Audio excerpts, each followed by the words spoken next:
Hi കൂട്ടുകാരെ, നമസ്കാരം. എന്തൊക്കെയുണ്ട് വിശേഷങ്ങൾ? പറയൂ. ഇപ്പോൾ ഞാൻ എൻ്റെ വീട്ടിലാണ്. ഇത്രയും ദിവസം ഡ്യൂട്ടിയിലായിരുന്നു. ഇന്നിപ്പോൾ ഞാൻ എൻ്റെ വീട്ടിൽ വന്നു. വീട്ടിലിതാ ഓരോരോ കാര്യങ്ങൾ ചെയ്തുകൊണ്ടിരിക്കുന്നു. അപ്പോൾ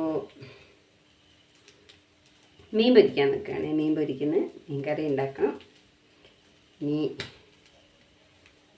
അങ്ങനെ കുറേ പണികൾ കിടക്കുന്നുണ്ട്. എന്ത് ചെയ്യാൻ പറ്റും? മീൻ പൊരിക്കണം, മീൻ കറി വെക്കണം. മീൻ അടുപ്പത്ത് വെച്ചിട്ടുണ്ട്. ഇനി കുറച്ച് പൊരിക്കാനും മസാലയൊക്കെ പുരട്ടി വെച്ചിട്ടുണ്ട്. കണ്ടോ, മീൻ മസാല പുരട്ടി വെച്ചിട്ടുണ്ട്. ഇതും കൂടി പൊരിച്ചെടുക്കണം. ഇതൊക്കെ തന്നെയാണ് എൻ്റെ വിശേഷങ്ങൾ. പിന്നെ കുറച്ച് കറി ഉണ്ട്, എന്നാലും കുറച്ച് കറിയും കൂടി ഉണ്ടാക്കണം. എല്ലാവരും ഫുഡൊക്കെ കഴിച്ചോ?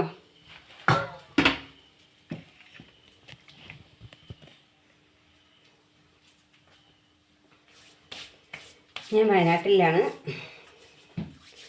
എൻ്റെ വീഡിയോസ് എല്ലാവരും കാണണം, എല്ലാവരും സപ്പോർട്ട് ചെയ്യണം. നിങ്ങളുടെയൊക്കെ സപ്പോർട്ട് ഉണ്ടെങ്കിലേ എനിക്ക് മുന്നോട്ട് പോകാൻ പറ്റുള്ളൂ. അപ്പോൾ എൻ്റെ കൊച്ചു വീടും കൊച്ചു വീടിൻ്റെ പരിസരവും എൻ്റെ നാടും ഒക്കെ ഞാൻ വീഡിയോസ് ഇട്ടിട്ടുണ്ട്. എല്ലാവരും സഹകരിക്കുമെന്ന് പ്രതീക്ഷിക്കുന്നു. പിന്നെ എന്തൊക്കെയുണ്ട് നിങ്ങളുടെ നാട്ടിലെ വിശേഷങ്ങൾ? ഞാൻ മോർണിംഗ് 7:30 വൈകിട്ട് 4 മണിക്കാണ് ലൈവ് ഇടാറ്. എല്ലാവരും ലൈവിൽ വരിക, എല്ലാവരും സപ്പോർട്ട് ചെയ്യുക. ഇതൊക്കെ തന്നെ എനിക്ക് പറയാനുള്ളൂ.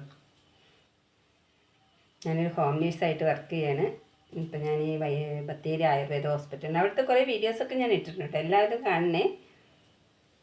അപ്പോൾ വയനാട്ടിലും ഇങ്ങനൊരു ഫ്രണ്ട് നിങ്ങൾക്കും ഉണ്ടാവട്ടെ. ഒത്തിരി പേരുണ്ടാവും, ഒത്തിരി യൂട്യൂബേഴ്സ് ഉണ്ട്. ഞാൻ അവരുടെ എല്ലാം ചാനലിൽ കയറി കാണുന്നവരുടെയൊക്കെ കയറി സബ് ചെയ്ത് ലൈക്ക് ചെയ്ത് സപ്പോർട്ട് ചെയ്യാറുണ്ട്. പക്ഷെ ആ ഒരു സപ്പോർട്ട് തിരിച്ച് എനിക്ക് കിട്ടുന്നില്ല. അപ്പോൾ നിങ്ങളും എന്നെ സപ്പോർട്ട് ചെയ്യണം. ചെയ്താൽ മാത്രമേ എനിക്ക് മുന്നോട്ട് പോകാൻ പറ്റൂ. എനിക്കുണ്ടല്ലോ കൊച്ചു കൊച്ചു ആഗ്രഹങ്ങളൊക്കെ അല്ലേ, എല്ലാവർക്കും ഉണ്ട്, അതുപോലെ എനിക്കുണ്ട്. അപ്പോൾ എല്ലാവരും എന്നെ സപ്പോർട്ട് ചെയ്യുമെന്ന് ഞാൻ വിചാരിക്കുന്നു. പിന്നെ വേറെ എന്തൊക്കെയുണ്ട് വിശേഷങ്ങൾ? എല്ലാവരും ഇതിൻ്റെ ചുവട്ടിൽ നിങ്ങളുടെ വിശേഷങ്ങൾ പങ്കുവയ്ക്കുമെന്ന് പ്രതീക്ഷിക്കുന്നു. കമൻ്റ് ഇടുക. ഞാൻ പിന്നെ വീട്ടിൽ വന്നതാണ്. വീട്ടിൽ വന്നു, മക്കളെയൊക്കെ കണ്ടു, സന്തോഷമായി. ഒരു 4 ദിവസത്തെ ലീവ് ഉണ്ട്, അത് കഴിഞ്ഞിട്ട് വേണം പോകാൻ. അതിൻ്റെ ഇടയ്ക്കൊരു വയ്യായ്മയും കാര്യങ്ങളൊക്കെ ഉണ്ടായിരുന്നു. അപ്പോൾ അതിൻ്റെ റെസ്റ്റിൻ്റെ ഭാഗം കൂടിയായിട്ടാണ് വീട്ടിലേക്ക് വന്നത്. അപ്പോൾ എല്ലാവരും വീഡിയോസ് കണ്ട് സപ്പോർട്ട് ചെയ്യണേ.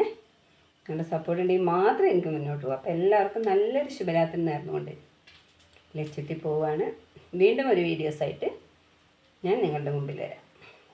ഓക്കേ, അപ്പോൾ എല്ലാവരും എന്നെ സപ്പോർട്ട് ചെയ്യുമല്ലോ. Lachutty family. Okay, bye bye. Good night.